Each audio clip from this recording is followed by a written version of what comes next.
अस्सलाम वालेकुम। मैंने एक दोस्त को देखा कि वो एक ऐसी बुक ख़रीद कर पढ़ रहे थे जो कि बज़ाहिर टाइटल को तो देखकर वो लग रहा था उनको कि उन्होंने अपने इंटरेस्ट के मुताबिक ख़रीदी है, बट उन्होंने कंटेंट्स नहीं देखे थे और कुछ ज़्यादा इन्फॉर्मेशन नहीं थी, बट उन्होंने बुक में इन्वेस्टमेंट कर ली। अब वो उस बुक को पढ़ रहे थे। कुछ टाइम गुज़र गया, 15 दिन 20 दिन, लेकिन इंटरेस्ट डेवलप नहीं हो रहा।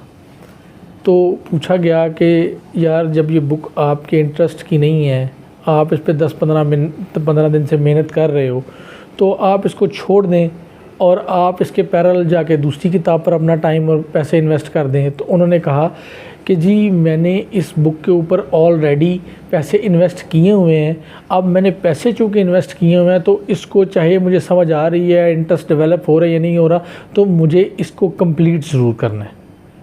जी हाँ, इसको कहते हैं संक कॉस्ट फॉलिसी के कॉन्टीन्यूसली रिसोर्सेज को मतलूबा नताइज ना आने के बावजूद भी इन्वेस्ट करते रहना।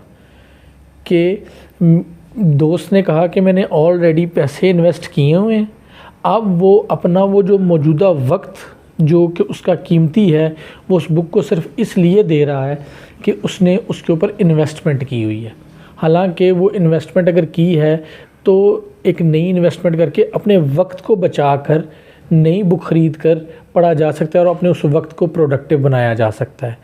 संक कॉस्ट पॉलिसी में आप अपने डिसीजंस में कैसे मैनिपुलेट हो जाते हैं या आपको सही अंदाज़ा नहीं रहता कि आपका माइंड आपको उस तरफ टिल्ट रखता है कि जी ऑलरेडी जो पैसे जो रिसोर्सेज इन्वेस्ट किए हुए हैं, अगर मैं डाइवर्ट कर जाऊंगा सिचुएशन से या चीज़ों से तो उसका क्या बनेगा जो पिछले महीने से 15 दिन से मैंने पैसे लगाए हुए हैं। तो इसमें वाइज डिसीजन लेने की ज़रूरत इस तरह से होती है कि आप अपना कैलकुलेट करें, जो चीज़ गुज़र चुकी है वो इस वक्त प्रेजेंट में लिक्विड फॉर्म में आपके हाथ में नहीं है, वो गुज़र चुकी है, और उसको बचाने के लिए जो चीज़ अभी आपके हाथ में मौजूद है उसको ज़ाया नहीं कर देना चाहिए।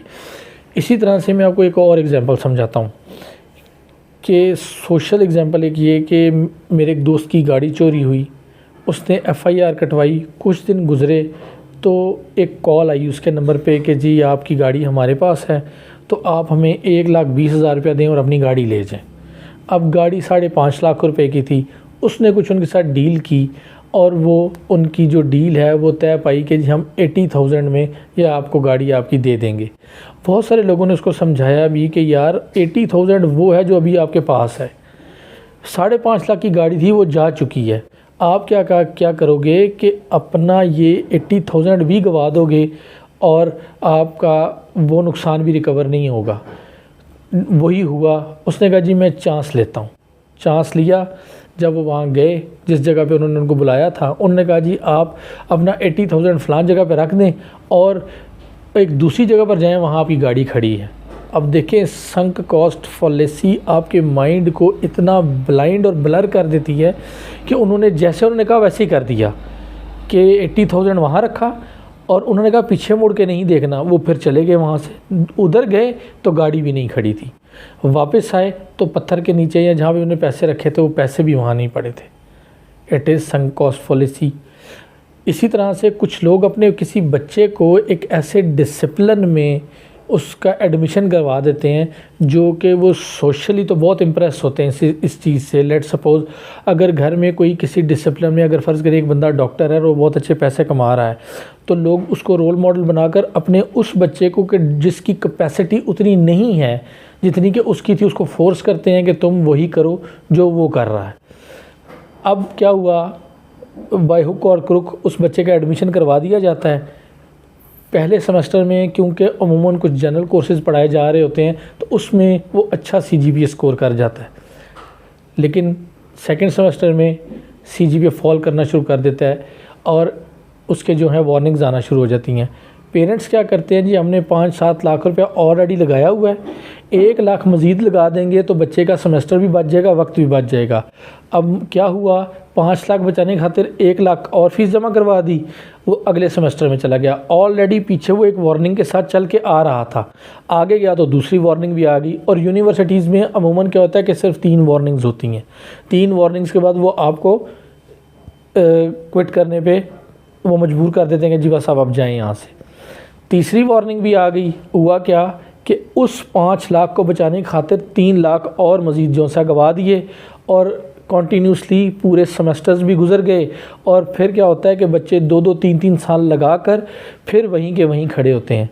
ये संक कॉस्ट पॉलिसी में हम लोग ऐसे ऐसे डिसीजंस ले जाते हैं कि जिनका नुकसान हम लोग कैलकुलेट करें तो फिर हमें क्या होता है, फिर हमें डिप्रेशन स्टार्ट हो जाता है। बच्चे भी डिप्रेशन में जाते हैं और माँ बाप भी डिप्रेशन में जाते हैं। तो इस क्लिप में आप इसमें थोड़ा सा और भी डेटा डिग आउट करें कि आप ज़रूरी नहीं है कि आप इसी को वो लेकर तो अपने डिसीजंस को चेंज कर दें। हाँ, इतना ज़रूर करें कि जब रिज़ल्ट्स नहीं आ रहे तो पीछे सिचुएशन ऑल्टर होने वाली, उसमें वो ऑल्ट्रेशन कर लें, चेंज होने वाला तो चेंज कर दें। लेकिन इन टाइम डिसीजन लेने से बहुत सारे रिसोर्सेज बच जाते हैं जो कि उस वक्त मौजूदा आपके हाथ में होते हैं। अपना ख्याल रखिएगा। अस्सलाम वालेकुम।